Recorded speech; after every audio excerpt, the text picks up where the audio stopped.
Mark Crispin Miller. Welcome to News from Underground for April. This is our new monthly panel series that is sort of an upgrade of our former monthly Authors Talk series. And the excitement is almost too much to take. Don't you agree? Tonight we're doing a panel on imagining peace in an age of empire. You're probably all still thinking about the fact that we can now be strip searched for any crime according to the Supreme Court. Have you heard this? Did you pick up this? The latest? Okay. It makes you feel kind of safe and secure, doesn't it, to know that that can happen to you or to anyone? That's not at all unrelated to the topic of tonight's panel. One of the reasons why, the primary reason why we have essentially lost our civil liberties under this president, and it started to lose them completely under the previous president, is the war on terror. I have a favorite quote of James Madison's. These are leftist microphones. You know, the feedback doesn't happen at right-wing events, right? This is leftist AV. Okay. The quote is, the fetters on liberty at home have ever been forged out of the weapons used in defense against real, pretended, or imaginary dangers from abroad. Did you catch that? Say it again. The fetters on liberty at home, chains, manacles, have ever been forged out of the weapons used in defense against real, pretended, or imaginary dangers from abroad. I think that's something we should all memorize and take to heart. No questions yet. James Madison. James Madison. Where is it from? Where's the quote from? It's from some piece of journalism that he wrote, and it's quoted in the book American Aurora, which you may know. That's by way of introduction to our panelists tonight. Our usual format is we each talk for about 10 minutes and then take questions. Let me tell you who's going to be talking to you and who you're going to be questioning. Our first panelist is Jackson Lears, eminent historian, author of many terrific books, editor of the Raritan Review. His latest book is Rebirth of a Nation. And I asked him to come and speak tonight to provide some historic perspective, helping us understand how the United States shifted from a Republican mode, small r, to the imperial mode at the end of the 19th century. After that, we'll be hearing from John Horgan. John started out, and I guess still is, a science journalist. He's written several books. What was it, Scientific American? I was at Scientific American. He's Scientific American, and one of his topics of interest was national security issues, and that got him interested in the question of peace. So he's not an activist, but out of that intellectual and moral interest, he wrote this book, The End of War. And finally, I'm very pleased to have back again David Swanson, who is an activist, ferociously energetic and prolific. He's actually got a couple of books with him tonight.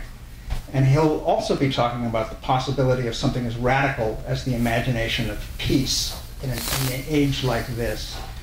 So I think I've covered everything. Thank you for coming, and I hope you enjoy tonight's panel. Take it away. Thank you, Mark. I'll try to resist the emphasis and the impulse to get too confessional here, but there is going to be an autobiographical dimension to this. Because when I thought about the phrase imagining peace, I couldn't help but think that that has always been a tricky thing. As a veteran of the anti-war counterculture of the 1960s, I well remember and am indeed haunted by the specter of the girls on the back of the bus singing, "All we are saying is give peace a chance." And that always seemed to me to be a fairly limp formulation of peace. And it's the kind of thing that allows peace and peace activism to be unfairly tarred with the brush of limpness, if you want. a capacious word for it. Peace lacks the capacity to fire the imagination, at least in the cultural settings that we're most familiar with, and we can talk about why that might be a problem, but I know I grappled with that when I was coming of age intellectually and morally during the Vietnam War. And I went to a conservative Southern university.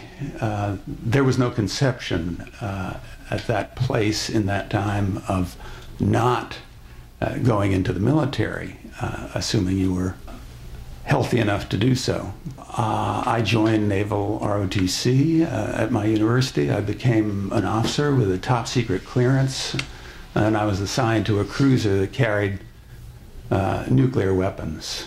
Little ones, you know, just neighborhood size nuclear weapons, tactical nuclear weapons.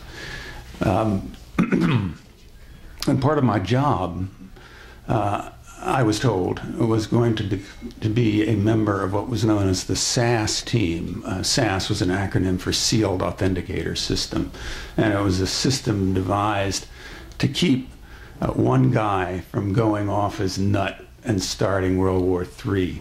You have to have two. You have to have two.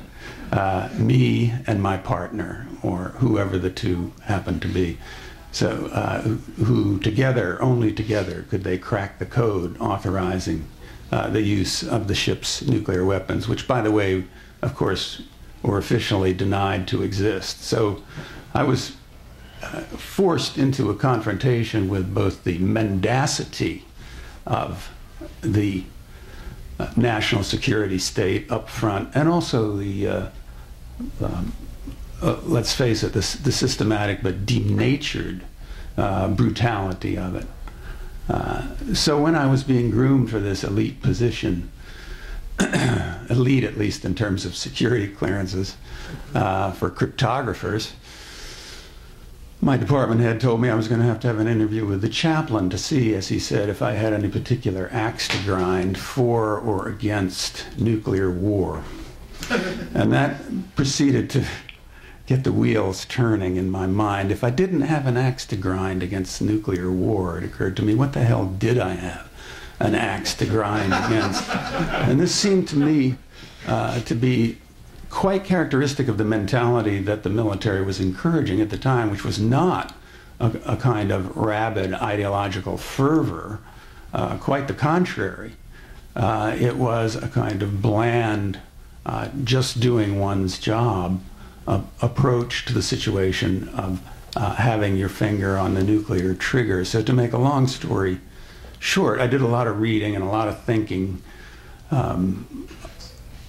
One of the people whose work I read was a man named Randolph Born, who was a great critic of the American transition from republic to empire in the early 20th century, particularly at the time that entry into World War I was being debated. And one of the things Born said that made a big impression on me was that modern war had made patriotism obsolete, and that, in fact, what was required by modern mass orchestration of armies was, in fact, a kind of passivity rather than an active commitment, a passive acquiescence to what seemed to be an inevitable fate. And it occurred to me that in fact there was only one stance possible for me, and that was one of resistance rather than acquiescence. So to make a long story short, I was able to apply for conscientious objector discharge, to receive it, even to get an honorable one, as it turned out, though my local command tried to prevent that. So I can be one of those people who says, well, this country's been good to me. You know, I got the GI Bill to go to graduate school. I had all sorts of military benefits. But in fact, the real benefit was, I think, the confrontation with what I think of as a kind of a core moment in the decision-making process of the national security state, and the opportunity to go on record opposing it and saying why there was something fundamentally wrong with what we were all being asked to do, and we were being asked to do different things. But one of the things that, of course, drives me crazy in the rewriting of the Vietnam War that has occurred in the last 30 or 40 years is that the opposition to the war within the military, of which I was a part, and many, many other enlisted men and junior officers were a part, has been simply airbrushed out of the picture.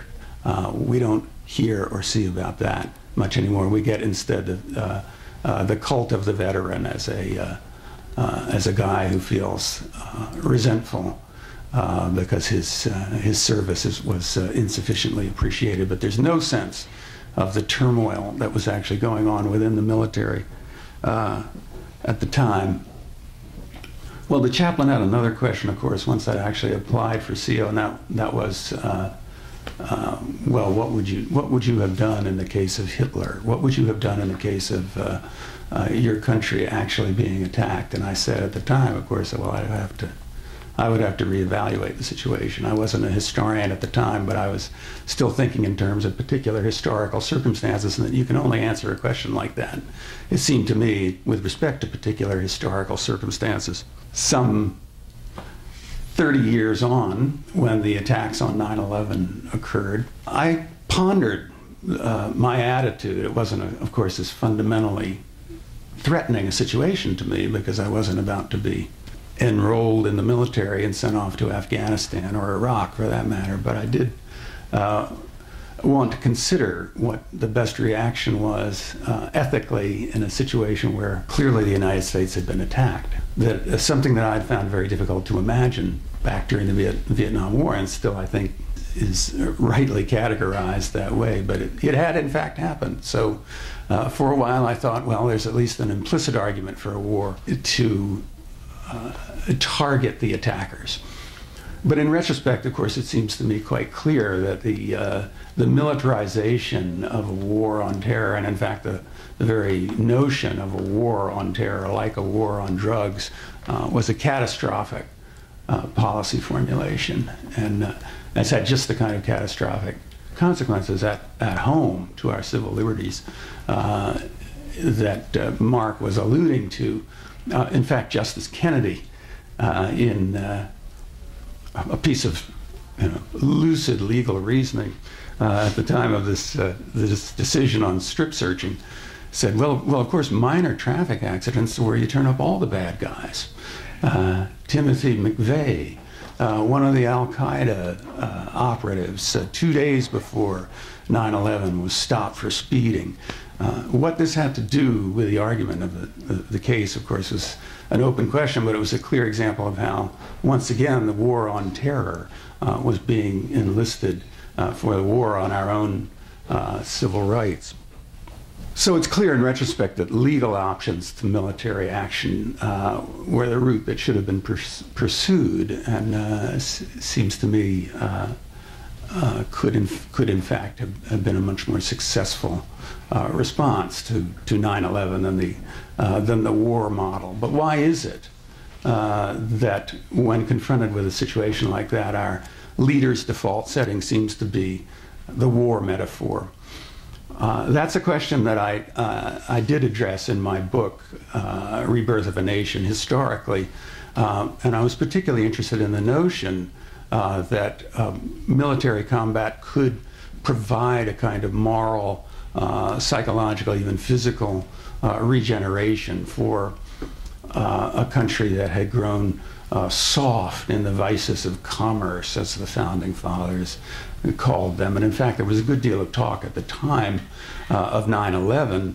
Some of you may remember it, by the likes of Christopher Hitchens yes, indeed. And De Mortuis Nil Nisi Bonum. Yeah. But there was a lot of talk about how this is great. This is going to be an opportunity for the U.S.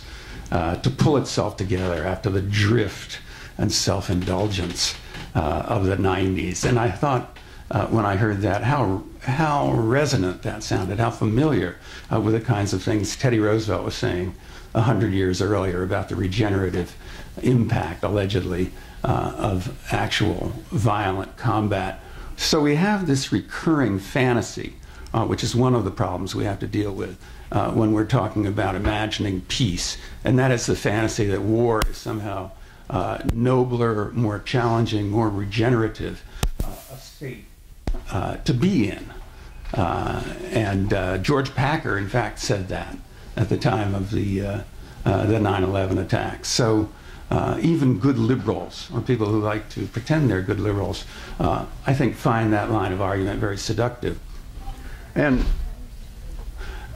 what I tried to show in the book, and what I think has been shown ever since, too, is that this regenerative theme goes hand in hand with the vision of American exceptionalism, the notion that America has been divinely ordained, the United States has been divinely ordained as a savior of the world, a savior who has to take up the sword of vengeance, of righteousness at every opportunity, wherever justice is being threatened, wherever the innocent are being threatened, wherever democratic capitalism is being threatened. These are all, I think, recurrent themes throughout our history as an empire, which really begins in the 1890s, in the era of Theodore Roosevelt, and proceeds forward very much under this banner of the moral regeneration that we as an exceptional nation can enjoy through combat. And I think that that these themes are very much alive today, and that they're very much being deployed to animate the world of endless war that we've come to take for granted. I think there are a lot of cultural influences that are animating those policies and that are allowing the majority of Americans to acquiesce in them, even though they, that majority, and we, the rest of us, feel like there's something wrong here. There's something very wrong with this notion of endless war. And yet the ideology for it remains as vital and as well sponsored as ever. And if you've seen any of the recruiting ads for the military lately, I happen to watch a lot of college basketball lately, so I had a good chance to see Guyland in action on television. And it's not be all you can be anymore. That was a kind of therapeutic ethos that was appropriate to the 70s and 80s and 90s. Now it's all about wherever there's injustice, wherever there's suffering, wherever there's evil, that's where we're going to go. So this dream of a kind of open-ended moral commitment to police the world, the dream that Teddy Roosevelt articulated in 1900, Harry Truman reasserted it in 1947. The United States was going to protect free peoples everywhere, he said, in what became known as the Truman Doctrine, which is a major building block of the Cold War. And I think this new, more activist notion of moral regeneration is what we're going to continue to hear.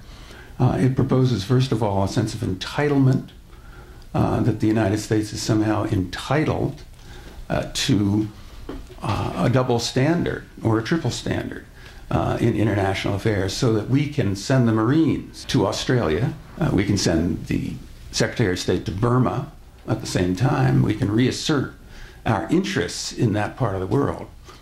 It's the old doctrine of the open door, right?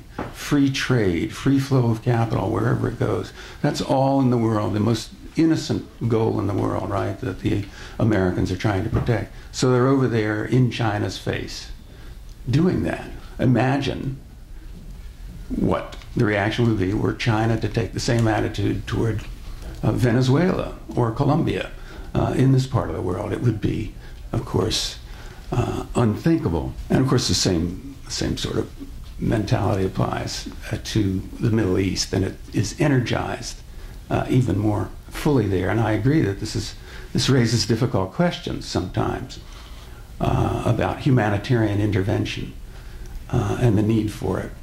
And I think my problem with the definition of humanitarian intervention is that it's so often implicitly militarized from the get-go.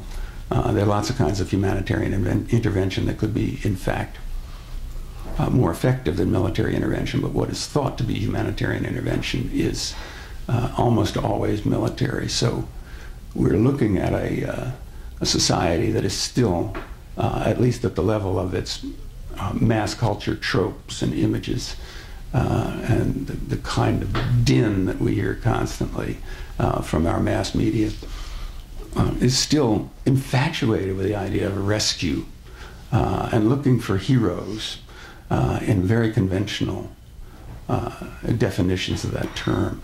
And I think we're going to need to wean ourselves away from this rhetoric of rescue. And I don't think it's going to be easy, because there are going to be times when it looks like this is a less than heroic posture. But what I want to suggest is that we need to start promoting a more capacious notion of heroism, and one that takes peace into account as the primary goal, and one that imagines actively committing ourselves to peace and not just giving it a chance. Thanks.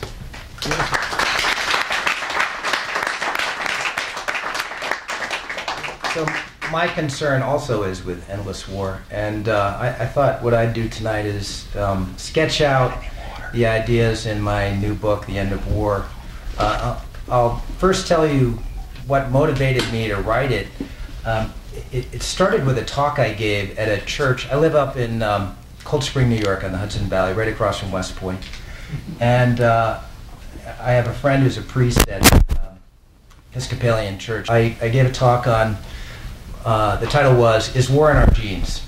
It's just something that I had been interested in as a science writer for Scientific American. And I summarized some of the findings from anthropology and archaeology and biology on the origins and supposed causes of war and so forth. And I came up with something at the end like, well, okay, so we have the capacity for war, clearly, but surely we have the capacity for peace. War will end someday. The only question is how and when. And, you know, I expected everybody to give me beaming smiles at that point, and everybody was just kind of looking depressed. And I said, I'm just curious, how many of you out there think that humanity will stop fighting war someday, once and for all? World peace, permanent. And out of, I don't know, there may be 40 people in the audience, and just a few raised their hands. And this was an audience probably similar to you. I'm assuming this is kind of a progressive, left, dovish audience. Very few right-wing hawks here. And Guess so we'll find out. But you're all welcome. You're all welcome. So I was really astonished at this degree of pessimism. And then in the discussion afterward, you know, I sort of was pressing people on why they were so pessimistic. Some of them, unfortunately, said that my talk had made them even more pessimistic than they had been. I decided then to start doing more research on the origins of war and to take on this fatalism. Since that speech that I gave, I've surveyed people whenever I had the opportunity. In fact, I'd like to survey you right now on this question: will we stop fighting war one day? It doesn't matter what the audience is. Liberal, green, New Yorkers, young, old, Democrat, Republican, male, female. About 90% of the audiences I've surveyed have said basically that war is permanent. People often say war is just part of human nature. We have always fought and we always will, these sorts of things.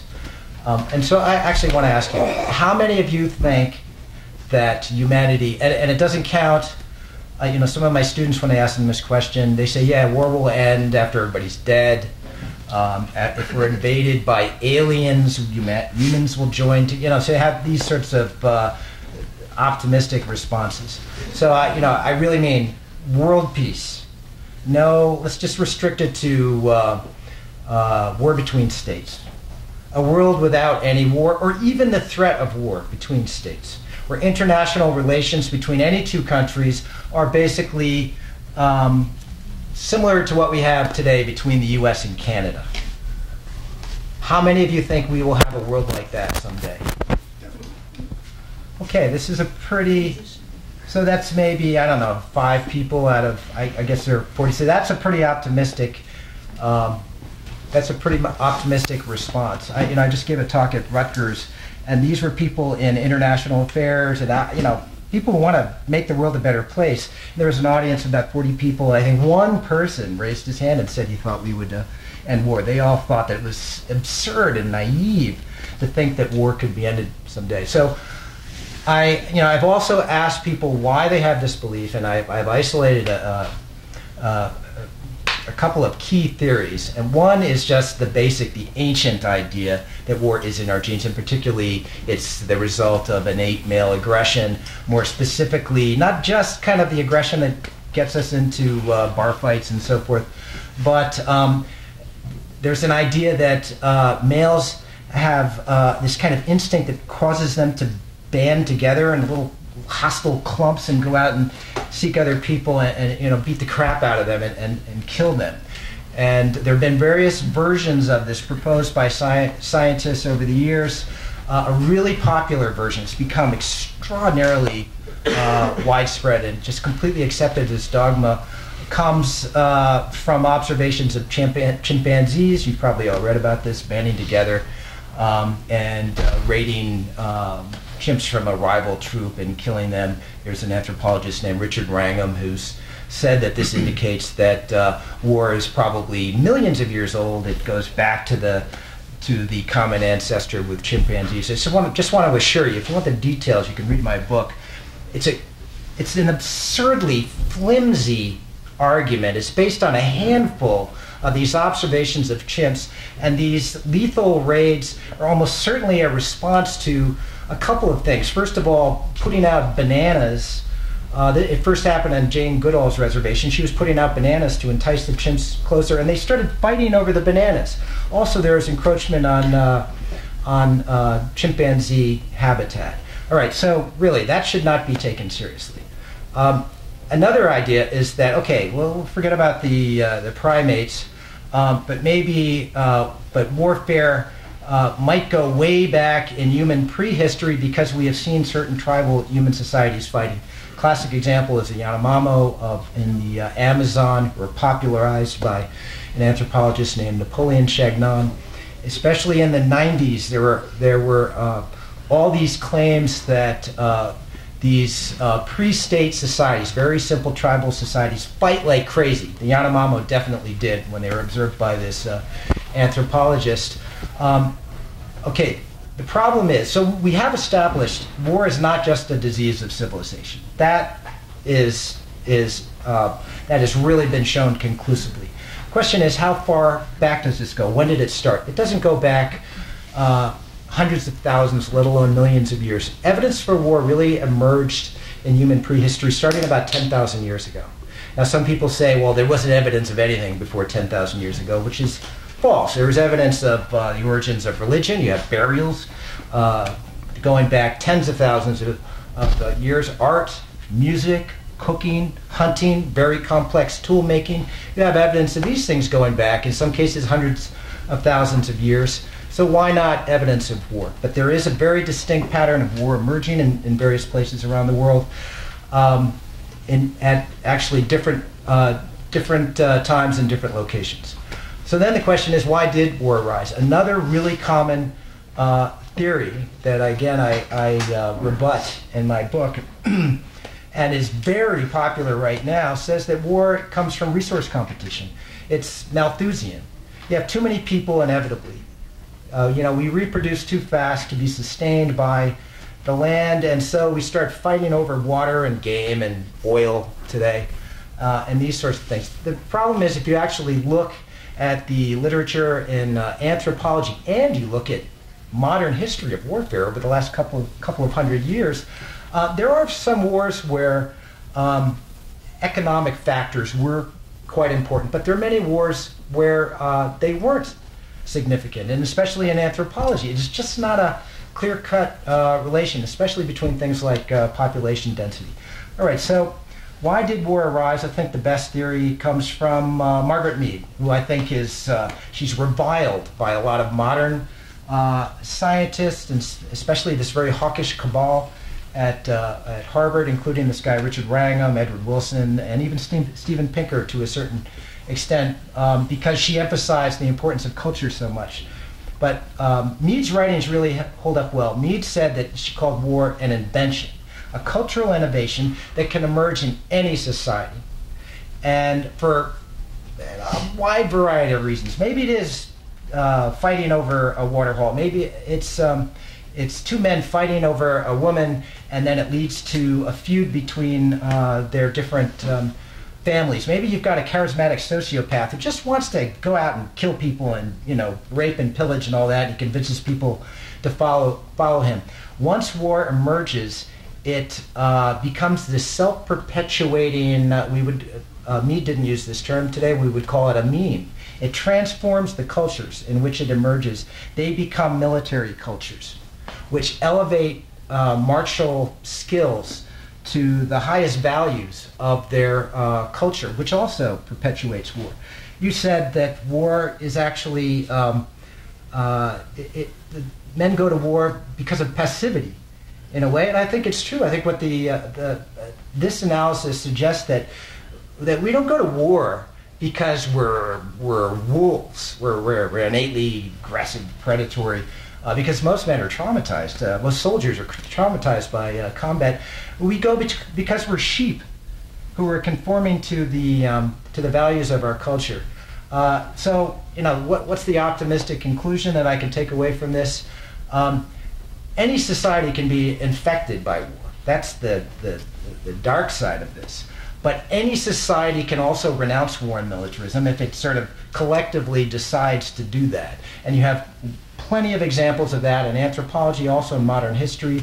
If you look at societies like Sweden and Switzerland, which were extremely warlike going back to the 18th, 16th centuries, and then just gave up fighting war about 2 centuries ago. A wonderful example that's more recent is Costa Rica, which had a brutal civil war in the 1940s, and the new regime looked at their history and they said, you know what? Our army is not protecting us from outside aggressors. It's constantly being used by our own leaders to suppress dissent and to kill Costa Ricans. So let's get rid of the army.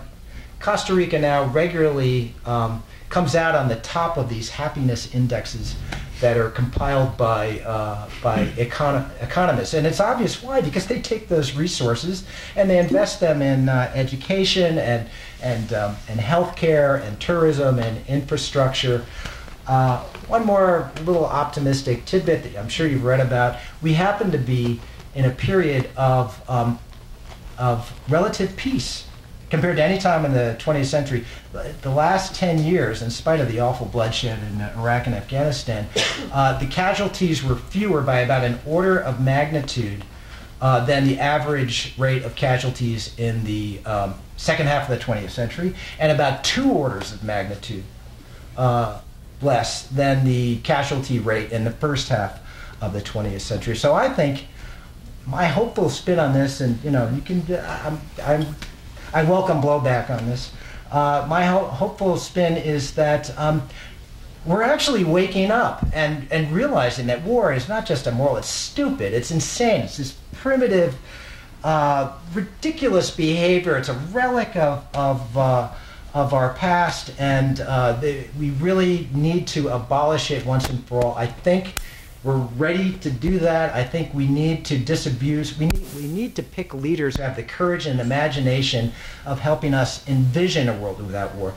Obama has been a great disappointment to me, because actually in his Nobel Prize acceptance speech, he said pretty much we always have fought war and we always will. Unbelievable thing to say when you're accepting a Peace Prize, but I sort of feel like humanity is ready for this now.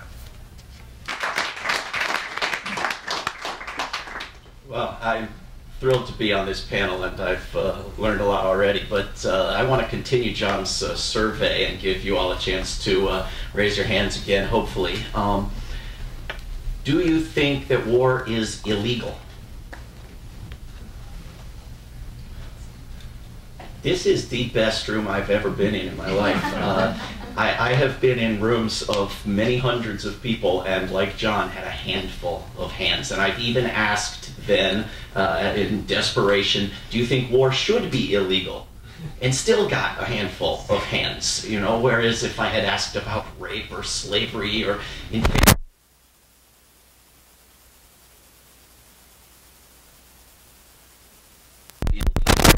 I think it is a minority opinion in this country now that war is or should be illegal, which is incredibly frightening.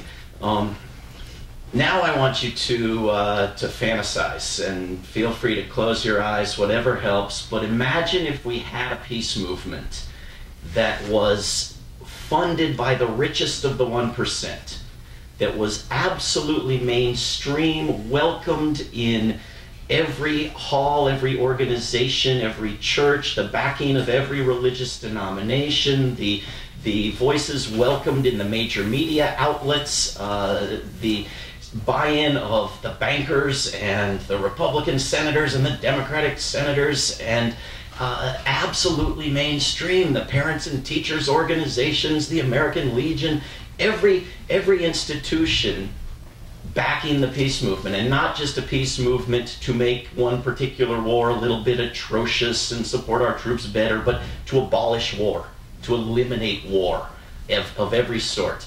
You know, just imagine if we had such a thing, and imagine if the first step that the movement wanted to take was to get the nations of the world to sign a treaty eliminating war, banning war, at least making it illegal.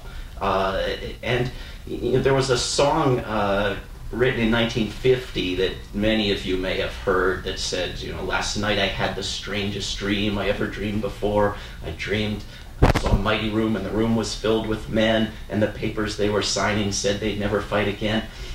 Well, everything that we just imagined happened here in this country in the 1920s. And that scene happened on August 27th, 1928 in Paris, France. And it had limitations. Like this panel, it was all white men in the room. The nations that eliminated war were all the wealthy nations, and they didn't eliminate colonialism or the threat of war against poor countries. But they put a law on the books in 1928 called the KelloggBriand Pact that is still on the books and still on the U.S. State Department's website and still the supreme law of the land under Article 6 of our Constitution. Among the signers was Persia, now known as Iran. Most of the nations of the world signed this thing, not all of the poor nations. And war, which had been legal up until this time, became illegal. Gains of territory seized through war ceased to be recognized by the international community from that date to this. Wars were prevented in the 20s and 30s. Wars were halted. And following World War II, which did indeed happen, war was prosecuted as a crime for the first time ever. From one side, victor's justice, but prosecuted as a crime. And with that exception of World War II, the rich nations never went to war with each other again. They just got in the habit of making lots more wars on the poor nations of the world. We kept the racist wars. We kept the exploitative wars. We kept the wars that the Pentagon thought it could easily win. It hasn't quite yet figured out that it cannot win those wars either. And so I became interested in this period in our history of the 1920s when there was a peace movement that many of us get very envious imagining.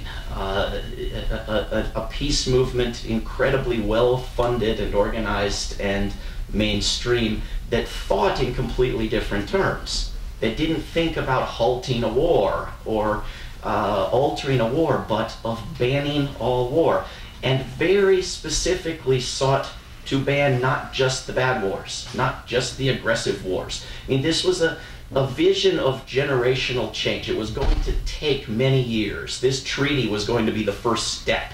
Then there was going to be the development of written international law, of an truly international court that would settle disputes and prosecute war as a crime. And the model was the elimination of slavery as an institution, the elimination of blood feuds, the elimination of dueling as a way to settle individual disputes. And the argument was that we didn't just eliminate aggressive dueling and keep defensive dueling around. We eliminated the institution of dueling. We said, that's behind us. We've outgrown that. We're not going to settle wars with the threat of wars. We're going to end wars by ending wars. And so there was, and the bitter irony, of course, is that following World War II, the KelloggBriand Pact was seized upon as a way to prosecute the crime of aggressive war, and it was invented after World War II. The KelloggBriand Pact intentionally and clearly renounced all wars, aggressive or otherwise. And so there was a peace movement in this country in the 20s that produced a wealth of literature and pamphlets and flyers and books and speeches and had incredible visionaries that has been completely forgotten as our history books jump from one war to another war. There was a peace movement that was split, so that you had those who, with the Europeans, wanted alliances and treaties and a League of Nations and a world court, and there were the more isolationists who wanted to stay the heck out of that. And this movement came out of the pre-World War I peace movement having been built, and then the horror of World War I, and people coming to believe that the people who said no to World War I were right, or that the propaganda of World War I that promised it would be the last one needed to be followed through on. But you had everybody following World War I wanting to end wars, and following World War II, you had absolutely everybody wanting to end the wars among white, Christian, wealthy people. But in the 20s, you had this huge split in the United States between these two parts of the peace movement, and they actually had conferences and negotiations and came to agreements between the two sides, and it was an uncomfortably large coalition. And it was a coalition that united only when the KelloggBriand Pact was put on the table. And it was a coalition that did not think it could fix anything by electing the right people, and didn't get behind a party, didn't get behind a candidate, rather moved the entire culture through endless meetings and petitions and resolutions and lobbying, largely from the women's groups who now could vote, and many of whom had sold out on World War I and now wanted peace, now that they could vote, now that they had won that battle. And the movement got the buy-in of the Socialist Party, the Progressive Party, the Democratic Party, and the Republican Party. Got the entire country behind this thing. And when the treaty was created in Paris, the huge hurdle of the United States Senate remained. This was where the League of Nations had failed, the World Court had failed, the disarmament conferences had produced more armaments, and the United States Senate is the highest hurdle in the world of peace and justice. It's harder than other countries, it's harder than states and cities, it's harder than the House or the President or Fox News. I mean, it's the hurdle. We had to have the Civil War because we couldn't settle anything because of the United States Senate. Well, the United States Senate backed the KelloggBriand Pact 85-1. The one guy who voted the wrong way got censured by his state legislature, and several of the senators who, of course, voted the right way did so immediately after having given long speeches about why it was a very horrible thing to do. And asked, well, then why did you vote for it? They said, well, I didn't want to be lynched when I got back home to my state. It was absolutely mainstream popular demand. There was no way that they could avoid banning war in 1928. The Secretary of State in 1927, Mr. Kellogg, who got a Nobel Peace Prize and his name on the treaty, was cursing peace activists, couldn't stand them. In 1928, he was working night and day to do exactly what they told him to do, in large part because he wanted to get a Nobel Peace Prize. And his second and third string folks at the State Department were outraged. They couldn't believe he was serious, but he was. And so I think there are lessons to be learned from a movement that is more morality-based, that doesn't talk just about U.S. deaths and financial costs, but actually about the problem of murder on a large scale. You know, it doesn't just object to urinating on the bodies, but to killing the people. I think that there's a lot to be learned from a movement that was educational, that was long-term, the members of which understood that they wouldn't end war in their lifetimes, but that another generation would. You know, we still honor people like Moses, who came up with, you know, don't steal, don't kill, and so forth, but we still have stealing and killing.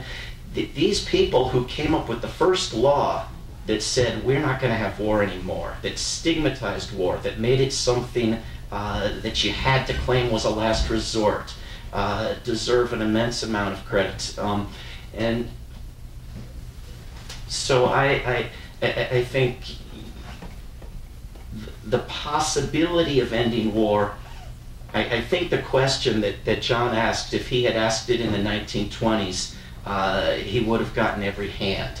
I mean, that there was the idea then that we were putting violence behind us, and that this was one more step. We were going to put war behind us. And I think after World War II, there was a notion that, well, we tried peace and it didn't work out, so it's naive, so it's silly. So going back to what Jackson said about the naivete, the silliness of being for world peace, this is a modern idea. You know, I think that there was a time when nobody thought that that was silly or unrealistic at all. And then, in fact, that movement has made immense progress, and we need to pick up the baton and carry it forward. The idea, however, that popular opinion moving against war is going to get rid of war, I think, is a little too simplistic, in that we have popular opinion against wars. We don't have representation in our governments. Our wars are, for a long time, people have been coerced into fighting in wars, and we have been lied into our wars. And so we need popular opinion that is overwhelming and forceful and acted upon and aggressively pushes to control our government. And we are up against a very, very steep opponent that wasn't there in the 1920s, when, you know, the farmers in this country had more pull in Washington than the weapons makers and wanted the stupid Europeans to buy more grain instead of more guns. Now war is American, and there is nothing more powerful in Washington than the military-industrial complex. And to be for peace is to be against wars, because we always have wars. And to be against those wars is almost to be treasonous. So we have a much more difficult sell at this point. I got a call this afternoon from one of our major cable television networks that, you know, they call you up and want to know what you're going to say about something before they decide if you're worthy for their airwaves. And they wanted me to tell them if Iran was another Iraq. I've written, the story from the 1920s is in my book, When the World Outlawed War, but I've written a book called War is a Lie that looks at the pattern of lies that are told about every war. And I essentially said, yes, Iran is another Iraq. The pattern of lies is very, very similar, and of course necessary. We have to be lied into these things. And the producer said, but the president is against it this time. Isn't that a big difference? And I said, well, the president could allow employees of the State Department to speak to Iran. The president could not choose to increase the military quote-unquote aid to Israel. The president could not double down on his promises to defend any abuses Israel commits. The president could stop speaking as if there is a nuclear threat from Iran and that the onus is on Iran to prove a negative, the same thing Iraq was expected to prove. Just because the president says he doesn't want a war, while the Israeli newspapers are reporting that he's had them put it off till 2013 and will arm them as they need to facilitate it at that time, doesn't make it completely different from where we were in 2002 when George W. Bush said, God forbid, he didn't want any war and had already settled on it. And the producer said, yeah, but this time the IAEA says this, it's really true, says that Iran really is the nuclear threat, and the IAEA was against the war last time. And I said, well, it isn't true that they say that this time. They come closer to saying it because our government has put a helpful guy in charge of it. I said the real difference, and this is the path we're on, the real difference is that last time the president bothered to lie to Congress, and last time he went to the United Nations. We are now at the point where Leon Panetta tells the United States Senate that Congress will be notified after the fact and will bother with the United Nations or NATO or a couple of ad hoc allies if we see fit, but the war will be legal no matter what. And so we have, at the same time that we have this positive trend of moving away from violence, moving away from war, in this country, we've gone back to pre-revolutionary times in terms of empowering a single individual to make war, and we have institutionalized the profiting financially from war and the bribing of our elected officials to take us into wars whether we like it or not. And so we need something more than public opinion, right? We need massive nonviolent resistance to the path we're on. We need what President Kennedy said, not what President Kennedy said, what he wrote privately and never would have said, which was that war will continue until the conscientious objector has the prestige and respect that is now given to the soldier. And so I read Rachel Maddow's book on war today. I saw it upstairs on a shelf here, and it's all about this trend of the past 30, 40 years of empowering the war makers and empowering a single individual for all the things that the founders of this country got wrong. They got that right. They knew you couldn't give war powers to a single person and not expect endless wars. And you read this book, and it's just packed with the goodness of the troops who are serving our great country and the need to do the wars correctly. And it's lacking the very idea that you could get rid of war itself, that there's something wrong with war, that we don't need to do it right, that we don't need to do it correctly, that the problem is the idea that we blindly accept mass murder, right? The problem is not, the problem is that we don't have, as the late great Howard Zinn said, we don't have too much civil disobedience, we have too much civil obedience. This is what we're up against. And so I'll mention the third book that I have on the table over there, which is called The Military-Industrial Complex at 50, which is the production of a conference of experts from within the military, within the CIA, and within the fields of protecting the environment and civil liberties and the poor and every area of interest. And these are experts who all see the military-industrial complex as the top opponent. And yet we can't get labor unions to turn against it. We can't get the environmental groups to turn against it. We can't get the civil liberties groups that are against all the abuses that come out of it to turn against it. And if we could unite all these forces, and it has been done before, we could end the military-industrial complex and turn this country around. Thank you.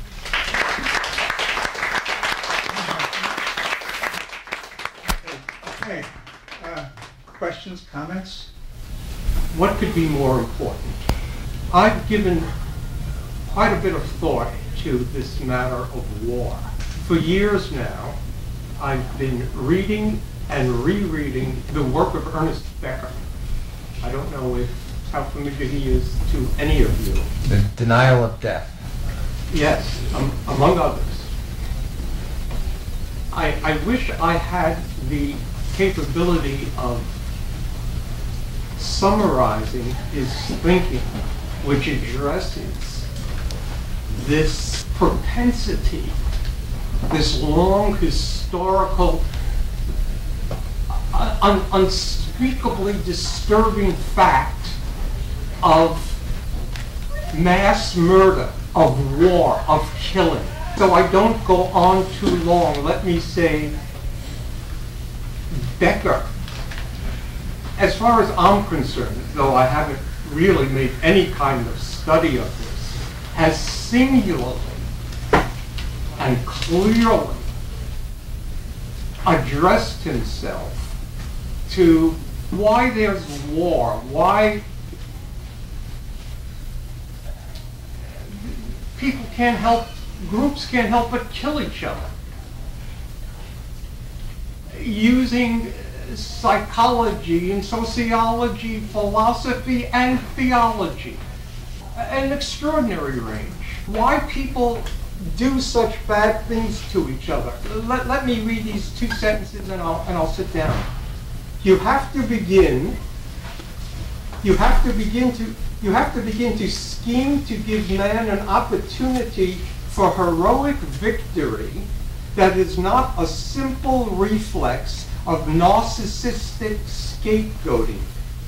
You have to conceive of the possibility of a non-destructive yet victorious social system. It was precisely this problem that was designed by William James over 2 generations ago in his famous essay, The Moral Equivalent of War. But needless to say, we have done nothing about it even on a conceptual level, much less on an active social level. Little wonder that things are in a mess. Okay, thank you. Yeah. David Swanson was talking about the absolute essential necessity for lives, almost like we're living in an alternate reality that's manufactured for us. I'll give an example. There's a professor in Canada by the name of Graham McQueen. He's a professor of peace studies. And he, 11 years ago in Afghanistan, or Pakistan, he was at a conference where they got together all the parties in the war in Afghanistan. There was an ongoing civil war. And they were coming up with ideas for negotiating a settlement. And Graham McQueen thought they were doing a great job at this conference until he talked to a Pakistani diplomat. This was in the spring of 2001, who said to him, you know, this is all well and good, but the United States and NATO and Pakistan have already agreed that they're going to go to war against the Taliban in the fall. And this was in April of 2001. And, you know, I think I heard you say the word conspiracy theory over there before, but the fact is that 9/11 on some level was a manufactured event, and most of the so-called terrorist cases that we've had with the FBI trotting out foolish people who've been entrapped by agent provocateur and paid informants. It's a way of keeping people afraid. It's a way of manufacturing a threat that justifies all of the civil rights that have been thrown out. So, you know, how do you do that? I mean, the mainstream media simply won't touch these subjects, and Rachel Maddow won't touch these subjects. And I'm sure you've gotten a lot of grief for your being brave enough to sign the 9/11 Truth Statement. So, what do we do about it? It's a big question. Are you asking me or you're asking the panel? Well, whoever can answer. Well, let me just respond to your question in a general way, or to your statement. It's my view that a lot of the kind of concoction inimical forces, the invention of an enemy and so on that we've been talking about is not necessarily always a calculated and deliberate act.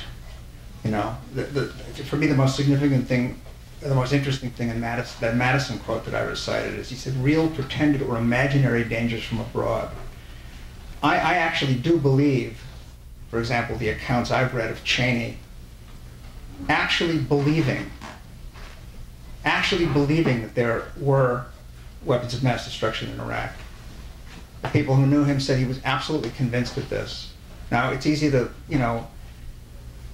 smile at this and assume that that can't be true, but I think it's always a mistake to impute one's own rationality to players like this. Somebody like J. Edgar Hoover, for example, is another good example. He's a really paranoid person who actually did more to heat up the Cold War just by his, spending long hours feeding the worst fantasies of James Forrestal, who was Secretary of Defense, The way that he read George Kennan's long telegram, noticing only the parts of it that justified the Cold War and not being able to take in the other parts or the qualifications. I don't want to go on with examples of types like this. I simply want to make the point that we're dealing here not simply with knowing actors consciously manipulating and concocting things, say, to make more money.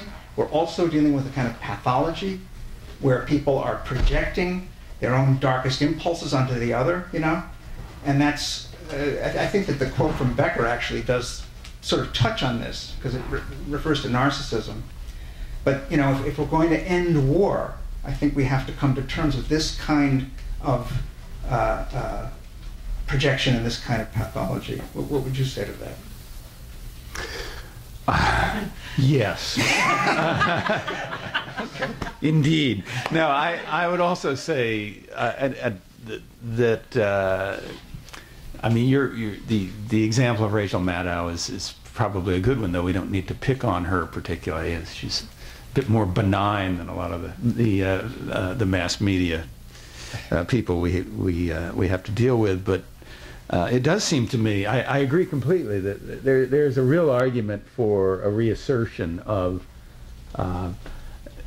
the sort of unfettered ideal of peace, if it can be done compellingly and imaginatively. The problem is, and this is what William James understood, I think, and this may not be a universal argument, but certainly with respect to elite Anglo-Saxon Protestant males in the early 20th century, there was a notion of masculinity that, and indeed of authenticity, it went beyond masculinity, that made war imaginatively moving and compelling and attractive, and that the peace movement, James said, was presenting as its goal this sort of tepid utopia where there was never any conflict or tension. And he says, "Fie on such a cattle yard of a planet." We can't. Of course, we have to have stirring heroism. And Born, some 7 or 8 years later, during the First World War, basically updated that argument to include women as well. He said, look, we've got a lot of important, demanding, challenging tasks to do in this society. And they are the sort of tasks that could involve both women as well as men.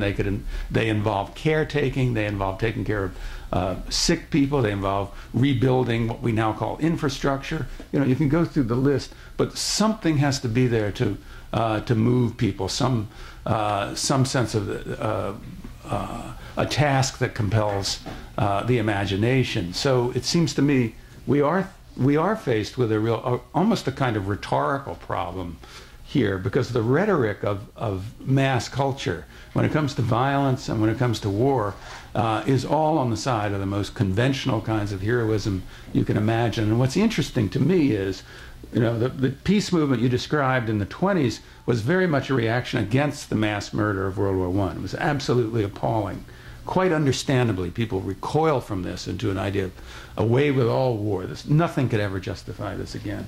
But we're in a situation, we're in a very different situation now, and we don't have the same kind of mass threat, with a huge exception, of course, of the nuclear stockpiles that are still ready and waiting to be used. But bracketing that huge exception, we have a situation where there are fewer and fewer casualties, more and more drone attacks, more and more automatic kinds of weaponry. In fact, Obama's on record as returning to basically the Rumsfeld strategy and the George W. Bush strategy of the highly technologized military that's going to minimize casualties and therefore minimize public opposition, is presumably the theory, that we'll just send these drones over there. And this of course brackets the question of their technical efficacy, which I think is highly problematic at this point. But it does suggest the way that wars could continue to be fought, even though there's I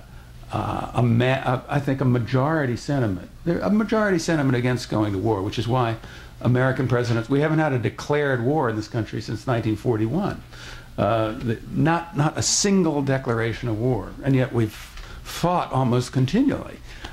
So part of Rachel Maddow's concern is legitimate, it seems to me. There is something to be said, and William James is on board with this too, going back to the founders, going back to the small r Republican concern with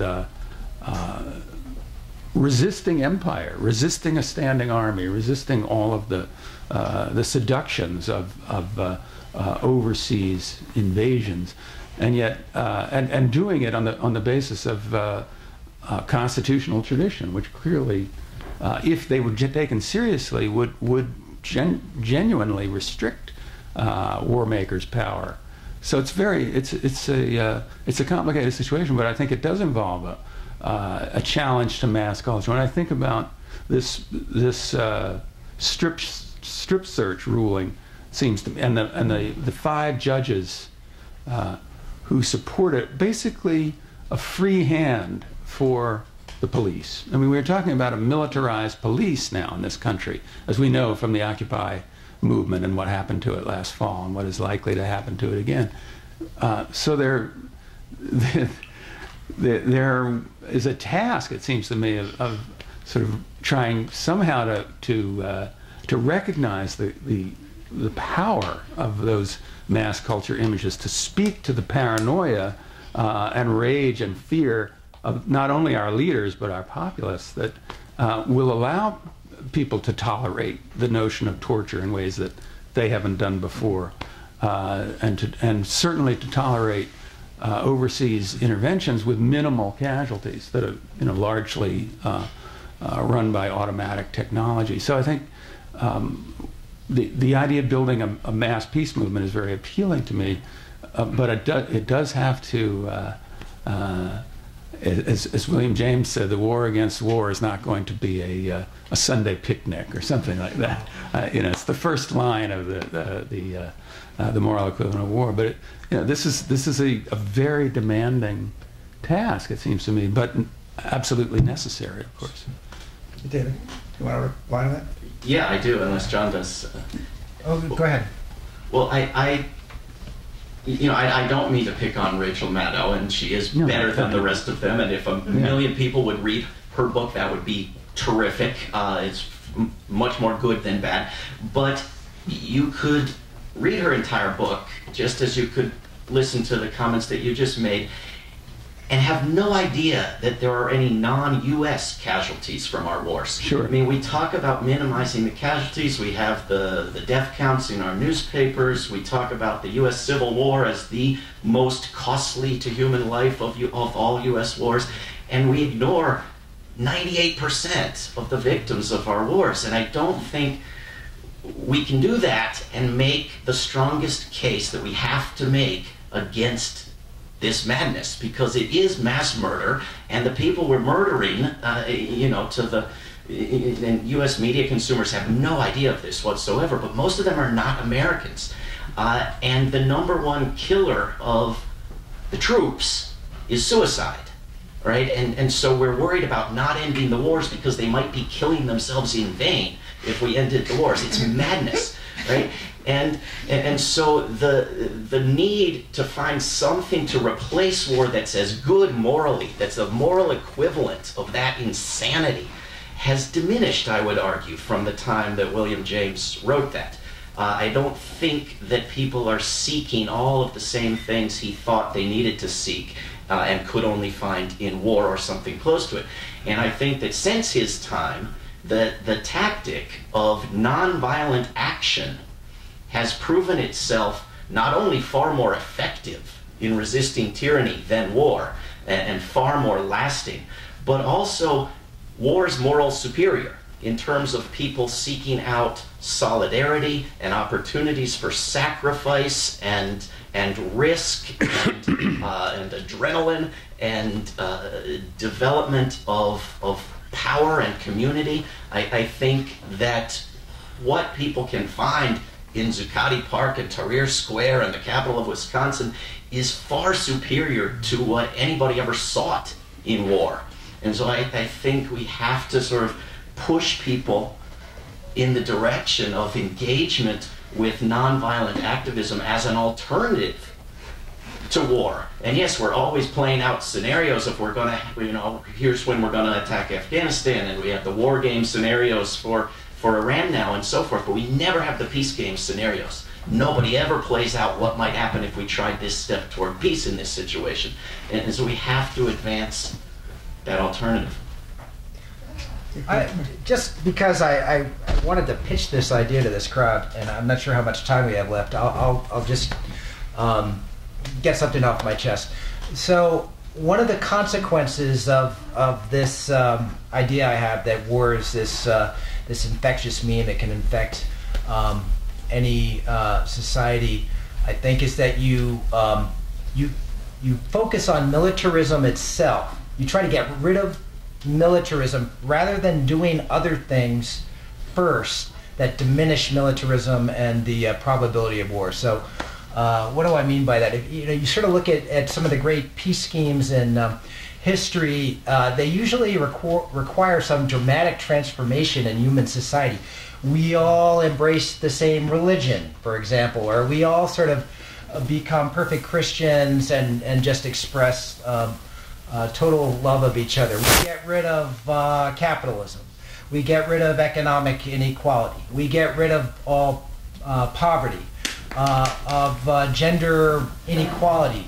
Lately, because of concerns about global warming and possibly increasingly scarce water, for example, we've got to do something about global warming. If you read Bill McKibben, we've got to go back to a kind of small is beautiful society, dismantle big corporations and big government. So all these things before you get rid of war, that I think it pushes war further and further out into the future. It makes it seem increasingly impossible. My conclusion after looking at the problem, and also just looking at what certain societies have done, like Sweden, Switzerland, Costa Rica, there are plenty of examples from the anthropological literature, is apart from any other conditions that they might have, they just say, we're not going to do this anymore. And then, of course, they're always subject to being attacked by other societies, which force them to fight, if only in self-defense. But these societies succeeded in doing that. And then what's wonderful about this is that some of those other progressive goals that you had, taking care of the environment, taking care of poverty, of social inequality, of gender equality, those things are advanced by getting rid of war and militarism. Because some of the causal arrows that scholars have used to try to explain war, I think they point in the wrong direction. So war causes poverty and injustice. War undermines democracy and promotes tyranny and abuses of human rights and these sorts of things. So I guess what I'm saying is instead of thinking that we have to create a utopia before we can end war, I actually think it's not completely naive to think that once we get rid of war and militarism, think what we can do with the $1 trillion we spend roughly every year in this country on our gigantic defense machine, military machine, offensive machine, whatever you want to call it. If we could put those resources into improving our education and better sources, cleaner sources of energy and so forth. So maybe we won't create a utopia, but there will be this cascade of positive effects that we get if we focus on militarism. I really think that if you're a social activist, you're looking for a leverage point, where to put your effort, and looking for, actually I believe, a pretty near-term payoff, focusing on militarism, the huge defense budget, our horrible aggressive policies overseas. I think you'll get the biggest payoff for what you do. We actually have time for one more question. What do you think of Ron Paul's idea that big government at home engenders empire abroad?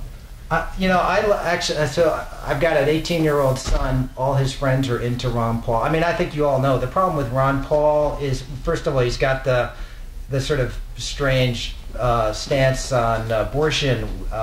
He doesn't believe in any kind of social welfare programs, and he's also not an internationalist. I think actually the UN, especially if we put some sincere effort into it, can be a very effective, and has been a very effective institution. I think we need to have these international organizations that can help us resolve some of these problems, like the one we have in Syria now, the one that we have in Libya, come up with more imaginative solutions to just bombing, which is what we're doing now. So that's the problem I have with Ron Paul.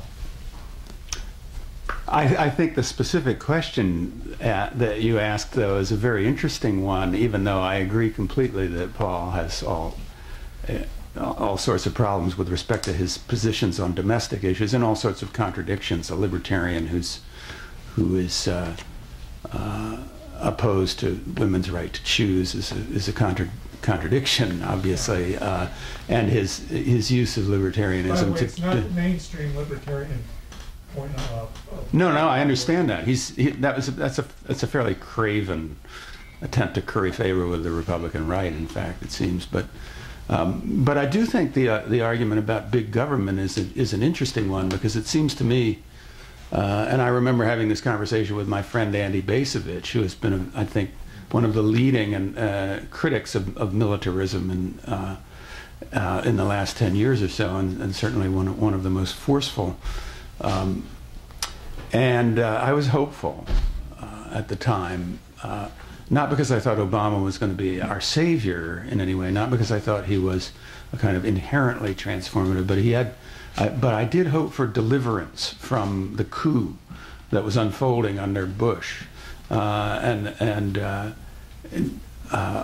seemed to have the moral and intellectual capacity to address those problems of civil liberties head on, and in fact he promised to do that, and failed, as it turned out, miserably. I mean, this has been the biggest disappointment of all for me with respect to Obama, is the failure on the question on all the fundamental questions of civil liberties, starting with Guantanamo, but going on to just extraordinary rendition, all the other things. And what Basovich said at the time is, he'll succumb just like all the rest, to the national security state, to being the commander in chief. And I think there's something to that. I think there's an inertia to big bureaucratic institutions that sucks people in, even the best intentioned, and seduces them into defending positions and even championing positions that they had earlier criticized very forcefully, as he did. So without wanting to vote for Ron Paul, I appreciate someone bringing that up, because I think it's still an issue. And I remember back in if I can be an old fart for a minute and refer to my experience as a CO in the Vietnam War in the 60s, and the ferment of that countercultural protest, there was a kind of horseshoe. You had where the far left and the far right, the anarcho-syndicalist left and the libertarian right, came together in their distrust of big government and what in fact it could do to people. Always, of course, in the name of doing good work somewhere at home or abroad. So I think that what I would like to see actually is a more consistent libertarian, even than Ron Paul, who could challenge some of these tendencies. Could I just add? I think, of course, you know, it's not a question of who we put in the White House. It's a question of what we do as a mass movement.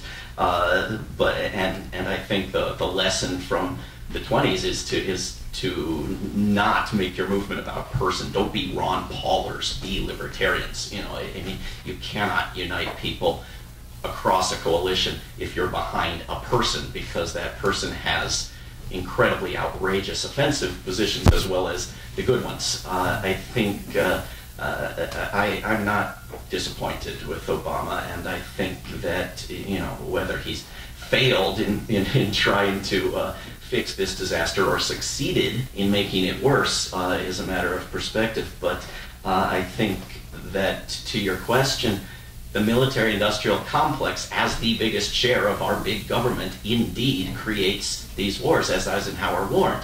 I don't think having the sort of decent, humane policies that a Scandinavian government has, for example, creates wars. I don't think it's the size of the government. I think it's the size of the military branch of the government that creates the wars. But I think that Ron Paul, to his credit, is not just okay on foreign policy. He's really, really good on foreign policy, and I agree with him. And that is an indication of how we can work together across these divides when we share a goal on a particular issue. And when he spoke up for putting the golden rule into U.S. foreign policy at the debate in South Carolina and was booed, those people ought to have gone home and cried, and the Republican Party ought to have imploded with shame. I think... Well, it shows how far we've moved since 1928. Yes, I don't know if they were booing the golden rule at primaries in 1928, but I doubt it. Probably not. When I have to wrap this up, even though I hate to do it, I'm going to, you know, take advantage of my prerogative here and make the point that this panel was, you know, exhilarating. For one thing, because we're talking about extremely important moral imperatives. Taking off from David's point about who's president and who isn't, and how we shouldn't be backing particular charismatic candidates, it's extremely important for us to think about the fact that Obama has made it okay to support policies that under Bush were completely unacceptable. In that way, he's done far more damage than Bush did, as far as I'm concerned. I don't believe that, I'm from Chicago, okay, so I don't actually think that he meant to do any of those things. I don't think he ever did. I think he's a politician, an ambitious politician, extremely intelligent person. I mean, you know, do a whole nother panel on this, but I can't agree more strongly with the advisement that we not pin our hopes to a particular individual, particularly in a culture like this one, which is kind of greased by the TV spectacle and you know, all the crap that's thrown at us by advertisers and so on. You know, the idea of pulling out and away from all that and talking to each other instead, sort of the way we're doing on a small scale, is a vital alternative to what's called politics in America, which has nothing to do with politics at all. It's propaganda, spectacle. It's complete. It's, if I may say, there are no children in the room. It's bullshit. Okay. So, all right. Thank you. Could I just say one thing though, Sure. and this is by way of hopefulness, because I think one of the most consistent findings of pollsters, for whatever they're worth, over time, is that there is a majority sentiment here, a default setting against war, against military interventions. People have to be manipulated and scared into supporting wars, and they quickly become disenchanted with them, even if most of the people being killed are distant and foreign and have brown skins. there's still a revulsion from that. I think that we can address and actually intensify. And I think there is a majority sentiment to work with there, just as there was in the 1920s. I just think the politics has changed. So the political discourse has changed. And Obama's Nobel Prize speech was the nadir in some ways of that change and how he expressed it. 60 years on the frontiers of freedom. You know, he was talking about the change that set in after the KelloggBriand Pact in the 30s and 40s, when the threat of fascism and totalitarianism justified carte blanche for the military-industrial complex for the next three-quarters of a century. That's what we've lived with. So, but the popular sentiment is still out there, I think, and quite properly. I would go even further in the direction of hopefulness. I'm not famous for that, okay? If you actually look at what pollsters say about people's attitudes on all kinds of issues across the board, you realize that they're far more progressive than they even themselves think, because they have been taught to loathe the word liberal, which is like pedophile, you know. This is not a right-wing country. And the Republican Party now is a fringe movement that appeals to about 18% of the electorate. We have been, variously manipulated into believing that the country's split down the middle between the Republicans and the Democrats, which is a preposterous notion. It's completely false. Now, let me segue, okay? We all agree that this event, I hope, many of us agree, this event was really, fun and exciting and exhilarating. We talk about the importance of talking to each other and sort of getting away from the media spectacle. Let me use that as the basis for a pitch to you to buy our author's books, okay? Because this is an independent bookstore. These are books, for the most part, not published by major presses. David's books are self-published. I think he schlepped them here himself, you know?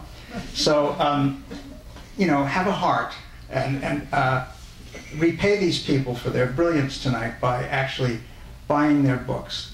Now, next month's event has not been nailed down yet, but if you keep an eye on the website for the bookstore, you'll be able to know what we're going to do subsequently. So thank you all very much for coming, and thanks to our panelists.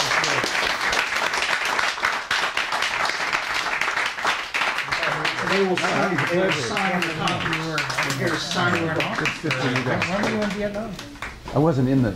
I actually was not in Vietnam. I was floating around in the Pacific. I see. Yeah, I was never. Yeah, the difference between getting in a bar fight or even I don't know kind of aggression and customary. Okay, I don't know. I feel like I want to go. Behavior. You should. You should. I have so many like this that I never really Without regard for Thank you for Of course, you're very welcome. Thanks for coming. I'll sign any books you want to get.